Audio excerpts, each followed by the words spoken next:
2004ರಾಗ ಅಟಲ್ಜಿಯವರ ಸರ್ಕಾರ ಪತನ ಆದ್ಮೇಲೆ ಯುಪಿಎ ಸರ್ಕಾರ ಬಂದಾಗ ಏನ್ ಈ ಗೋಲ್ಡನ್ ಕ್ವಾಡ್ರಿಲ್ಯಾಟರಲ್ ಸುವರ್ಣ ಚತುಷ್ಪಥ ರಸ್ತೆ ಅಂತ ಹೇಳಿ ದೇಶಾದ್ಯಂತ ಹೈವೇ ಮೇಲೆ ಇದ್ದಂತ ಅಟಲ್ಜಿಯವರ ಬೋರ್ಡ್ಸ್ ಹೋರ್ಡಿಂಗ್ಸ್ ಅನ್ನ ರಾತ್ರೋರಾತ್ರಿ ಕಿತ್ತು ಹಾಕಿದ್ರಲ್ರಿ. ಅದಾ ದ್ವೇಷ ಇದಾ ದ್ವೇಷ ದ್ವೇಷ ಅಂತ ಹೇಳ್ತಾರೆ. ಯಾವ ದ್ವೇಷ ಇದ್ರಲ್ಲಿ ಏನ್ ದ್ವೇಷ ಬಂತು?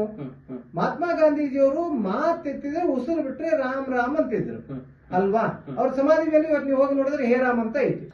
ಕಾಂಗ್ರೆಸ್ ಹೋರಾಟವನ್ನ ಮಾಡ್ತಾ ಇದೆ. ಏನಂತಂದ್ರೆ ಮಹಾತ್ಮ ಗಾಂಧೀಜಿಯವರ ಒಂದು ಯೋಜನೆ ಆಗಿರುವಂತಹ ಈ ನರೇಗಾ ಯೋಜನೆಯನ್ನ ಅದರ ಹೆಸರನ್ನ ತಾವು ಚೇಂಜ್ ಮಾಡ್ತಾ ಇದ್ದೀರಿ ಬಿಜೆಪಿಯವರು ಅನ್ನುವಂತಹ ಮಾತುಗಳು ಈಗ ಕೇಳಿ ಬರ್ತಾರೆ. ನಂತರ ಈ ರಾಹುಲ್ ಗಾಂಧಿಯವರು, ಸೋನಿಯಾ ಗಾಂಧಿಯವರು ಇವರು ತಪ್ಪಿಲ್ಲದೇನೆ ಅವ್ರ ಮೇಲೆ ಕೆಲವಷ್ಟು ಭೂಮಿಗಳನ್ನ ತುಂಬಿಸುವಂತಹ ಕೆಲಸ ಇಂಥದ್ದಲ್ಲಿ ಬಿಜೆಪಿ ತೊಡಕೊಂಡಿದೆ. ಇದಕ್ಕೆ ಈ ಕಾಂಗ್ರೆಸ್ಸಿಗರ ಅಥವಾ ಕಾಂಗ್ರೆಸ್ ನಾಯಕರ ಒಂದು ಅನುಕೂಲನ ಮಾಡುವಂಥದ್ದು ಅಥವಾ ಅವ್ರ ಮೇಲೆ ಸುಮ್ಮನೆ ಆರೋಪಗಳನ್ನ ಮಾಡ್ತಾ ಇದೆ ಬಿಜೆಪಿ ಅನ್ನುವಂತಹ ಮಾತುಗಳು ಕೇಳಿ ಬರ್ತಾ ಇದೆ. ಅಂದ್ರೆ ಆ ದಿಶೆಯಲ್ಲಿ ಹೋರಾಟಗಳನ್ನ ಮಾಡ್ತಾ ಇದ್ದಾರೆ. ಸೊ ಅದರ ರೀತಿಯಲ್ಲಿ ಬಾಗಲಕೋಟೆಯಲ್ಲೂ ಸಹ ಮಾಡಿರುವಂಥದ್ದು. ಏನ್ ಹೇಳ್ತೀವಿ ಇದಕ್ಕೆ ಅಂತ ನಾನು ಈ ಸರ್ವಪ್ರಥಮ ಕಾಂಗ್ರೆಸ್ಸಿನ ಈ ಹೋರಾಟಕ್ಕೆ ಯಾವುದೇ ಅದಕ್ಕೆ ಎಳ್ಳ ಕಾಳಷ್ಟು ಅದರಲ್ಲಿ ವಿಶ್ವಾಸಾರ್ಹತೆ ಇಲ್ಲಾರಂತ ಒಂದು ಹೋರಾಟ ಇದೆ. ಸಂಪೂರ್ಣ ಬೌದ್ಧಿಕವಾಗಿ ಆರ್ಥಿಕವಾಗಿ ದಿವಾಳಿ ಆಗಿರ್ತಕ್ಕಂಥ ಕರ್ನಾಟಕ ರಾಜ್ಯದ ಕಾಂಗ್ರೆಸ್ ಇವತ್ತು ಇಲ್ಲ ಸಲ್ಲದ ಆರೋಪಗಳ ಮೇಲೆ ಇವತ್ತು ಬೀದಿಗೆ ಬಂದು ಜನರನ್ನು ಯಾಮಾರಿಸುವಂತ ಕೆಲಸ ಮಾಡ್ತಾ ಇದೆ.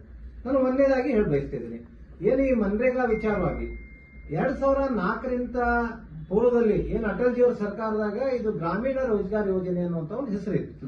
ಮುಂದೆ ಯುಪಿಎ ಸರ್ಕಾರ ಬಂದಾಗ ಅದಕ್ಕೆ ಇನ್ನೊಂದು ಈ ಮಹಾತ್ಮ ಗಾಂಧಿ ಮನ್ರೇಗಾ ಅನ್ನುವಂತ ಒಂದು ನ್ಯಾಷನಲ್ ರೋಜ್ಗಾರ್ ಯೋಜನಾ ಅನ್ನುವಂತ ಒಂದು ಯುಪಿಎ ಸರ್ಕಾರ ಕೇಂದ್ರದಲ್ಲಿ ಮಾಡ್ತು.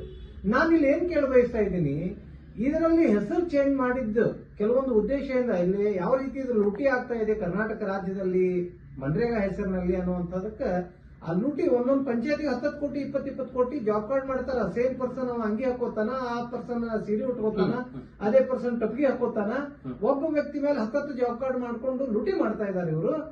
ಇದಕ್ಕ ಪ್ರಿಯಾಂಕಾ ಖರ್ಗೆ ಅವ್ರದ್ದು ದೊಡ್ಡ ಕುಮ್ಮಕ್ಕ ಐತಿದೆ ಹಿಂದೆ. ಅವ್ರದೇ ಗ್ರಾಮೀಣ ಇದು ಬರ್ತಾ ಇದೆ ಅಭಿವೃದ್ಧಿ ಸಚಿವಾಲಯ. ಮತ್ ನಾನು ಏನ್ ಕೇಳ್ತಾ ಇದೀನಿ, ಈ ಹೆಸರು ಬದಲಾವಣೆ ಬಿಟ್ರೆ ಅದನ್ನ ಅಮೆಂಡ್ಮೆಂಟ್ ಚೇಂಜ್ ಮಾಡುದು ಅನ್ನೋಂಥದ್ದು ಒಂದು ಭಾಗ. ಎರಡನೇದು ಇದರಲ್ಲಿ ಏನ್ ತಪ್ಪು ಮಾಡೈತಿ ಕೇಂದ್ರ ಸರ್ಕಾರ? 25 ದಿವಸ ಹೆಚ್ಚಿಗೆ ಮಾಡೈತ್ರಿ. 100 ದಿವಸ ಇದ್ದಿದ್ದು 25 ದಿವಸ ಹೆಚ್ಚು ಮಾಡಿ. ಯಾಕೆ ಮಾಡ್ತು ಅಂದ್ರೆ ಗ್ರಾಮೀಣ ರೋಜ್ಗಾರಕ್ಕಿನ್ನ ಬಲ ತುಂಬಬೇಕು ಅನ್ನುವಂತ ದೃಷ್ಟಿಯಿಂದ 25 ದಿವಸ ಹೆಚ್ಚು ಮಾಡ್ತಾರೆ. ಮುಂಚೆ ಕೇಂದ್ರ ಸರ್ಕಾರ 100 ದಿವಸದ್ದು ಕೂಲಿ ಕೇಂದ್ರನೇ ಕೊಡ್ತಿತ್ತು, ಸರಿ. ಆದ್ರೆ ಈಗ ಅದನ್ನ 25 ಮಾಡುತ್ತೆ, ಈಗ 60% ಮಾಡುತ್ತೆ. ಮತ್ತೆ ಕೇಂದ್ರದ ಪಾಲ್ ನೋಡ್ರಿ, 60% 125ಕ್ಕೆ 6 ಇಲ್ಲಿ 12 ಇಲ್ಲಿ 60 22 ಒಂದು 84% ಹೆಚ್ಚು ಕಮ್ಮಿ ತಾವೇನು ಮುಂಚೆ ಕೊಡ್ತಿತ್ತು ಅಲ್ಪ ಸ್ವಲ್ಪ ಕಡಿಮೆ ಆಗ್ತದೆ. ರಾಜ್ಯ ನಮ್ಮ ರಾಜ್ಯಕ್ಕೆ ಅನುಕೂಲ ಆಗ್ತೈತಿ, ಉದ್ಯೋಗ ಸಿಗ್ತೈತಿ ಅಂದ್ರೆ ಇನ್ನು 25 ಮಂದಿ ಇದನ್ನ ನೀವು ಒಂದ್ ಸ್ವಲ್ಪ ಬೇರ್ ಮಾಡ್ಕೊಂಡು ಮಾಡಕ್ ಆಗ್ತಾ ಇಲ್ಲ ಇವ್ರಿಗೆ. ಯಾಕೆ ಇವ್ರು ದಿವಾಳಿಗೈತಿ. ಗೃಹಲಕ್ಷ್ಮಿ ನೋಡಿದ್ರಿ ಮೊನ್ನೆ ಹೌಸನ್ನ ದಾರಿ ತಪ್ಪು ಹೇಳಿದ್ರು, ಹೌಸನ್ನೇ ತಪ್ಪು ಮಾಹಿತಿ ಕೊಟ್ಟಂತ ಸಚಿವರು.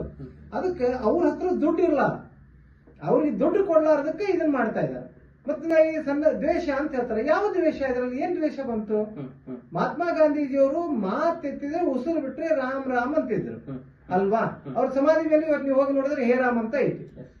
ಇವತ್ತು ಅದನ್ನ ವಿ ಜಿ ರಾಮ್ಜಿ ಅಂತ ಮಾಡಿದ್ದಾರೆ. ಅಲ್ಲಿ ಏನೂ ತಪ್ಪಿಲ್ಲ. ವಿ ವಿಕಸಿತ ಭಾರತ ಜಿ ರಾಮ್ಜಿ. ಮತ್ತೆ ಮಹಾತ್ಮ ಗಾಂಧಿಯವರ ಆರಾಧ್ಯ ದೈವದ ಹೆಸರನ್ನ ನಾವಿಲ್ಲಿ ಇಟ್ಕೊಂಡಿವಿ. ಅಲ್ಲ ಸರ್, ಈಗ ಅವ್ರು ಹೇಳ್ತಿರೋದೇನಂದ್ರೆ ಮಹಾತ್ಮ ಗಾಂಧೀಜಿಯವರ ಹೆಸರನ್ನ ಯಾಕೆ ತೆಗೆದ್ರಿ?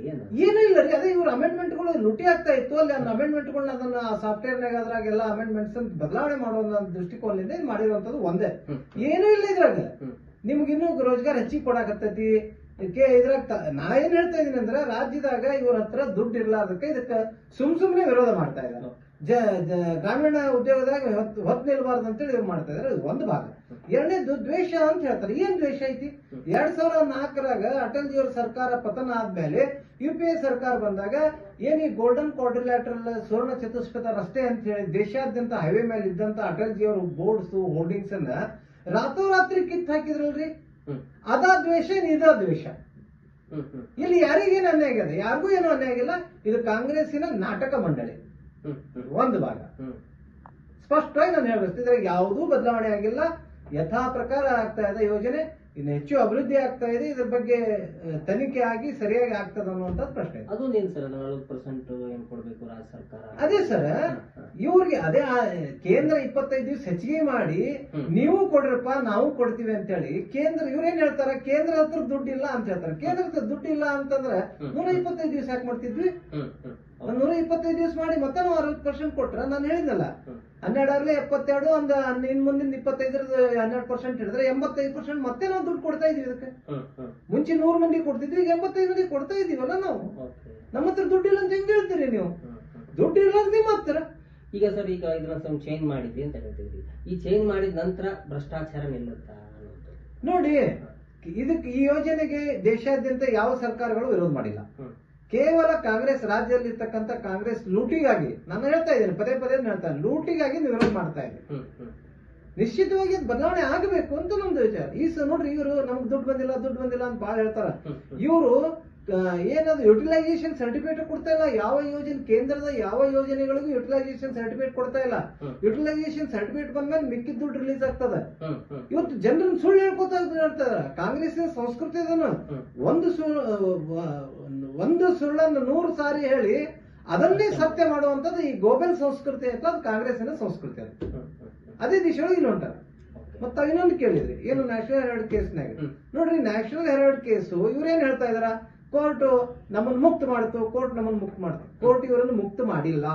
16 ಡಿಸೆಂಬರ್ಗೆ ರೋಸ್ ರೆವೆನ್ಯೂ ಕೋರ್ಟ್ ದೆಹಲಿ ಒಳಗ ಏನ್ ಹೇಳ್ತು, ಇದನ್ನ ನೀವು ಇಡೀದವ್ರು ಚಾರ್ಜ್ ಶೀಟ್ ಕೊಡಕ್ ಹತ್ತಿರಲ್ಲ, FIR ಇಲ್ಲ, FIR ಮಾಡ್ಕೊಂಡು ಚಾರ್ಜ್ ಶೀಟ್ ಬರ್ರಿ ಅದು.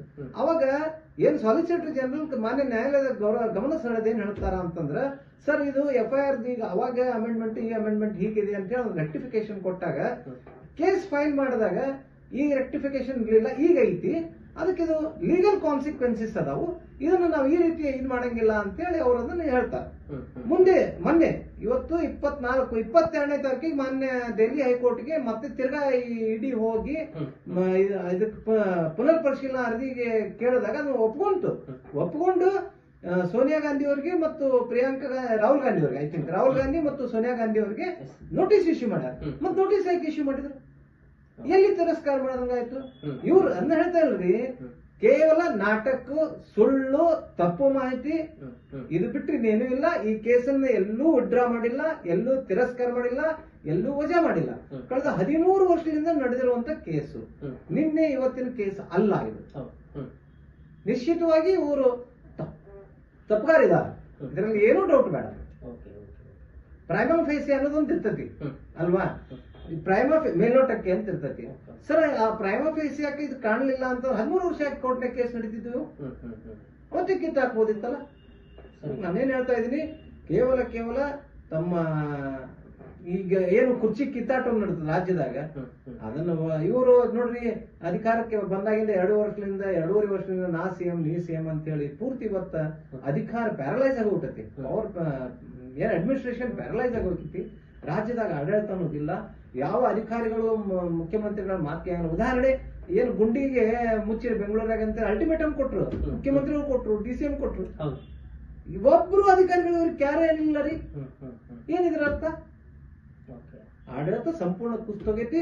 ತಮ್ಮ ಕುಸ್ತೋಗಿರ್ತಕ್ಕಂಥ ಆಡಳಿತನ ಇದನ್ನ ಮಾಡಕ್ಕ, ಯಾಮಾರ್ಸಾಕ, ಜನರನ್ನ ಯಾಮಾರ್ಸಾಕ ಇವ್ರು ಗ್ಯಾರಂಟಿ ಫೇಲ್ಯೂರ್ ಆಗಿದಾವು ಎಲ್ಲ. ಯಾಕಂದ್ರೆ ಮೊನ್ನೆ ಹೌಸ್ನಾಗ ಗೃಹಲಕ್ಷ್ಮಿ ದುಡ್ಡನ್ನ ಕೊಡ್ಲಾರ್ದ ಕೊಟ್ಟಿವಿ ಅಂತ ಹೇಳಿ ಅದೊಂದು ಮೋಶ ಇದಾಗಿತ್ತದ, ಹಕ್ಕು ಚೀಟಿಗೆ ಬರ್ಬೇಕಾಗಿತ್ತು.